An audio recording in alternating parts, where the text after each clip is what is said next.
এটা হচ্ছে সর্ষে ফুল, এটা আমি ভাজবো। সর্ষে ফুল এইভাবে কেটে নিয়েছি, আর এই দেখো আলু এইভাবে কেটে নিয়েছি। এই আলুর সাথে সর্ষে ফুল ভাজবো। শুধু সর্ষে ফুলও ভাজা যায়, কিন্তু আমি আলু দেবো একটু। হ্যাঁ, কীভাবে ভাজছি তোমরা দেখো।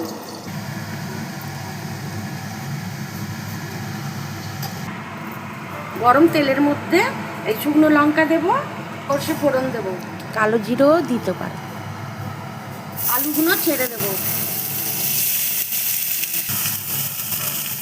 নুন হলুদ দিয়ে ভালোভাবে ভেজে নেব।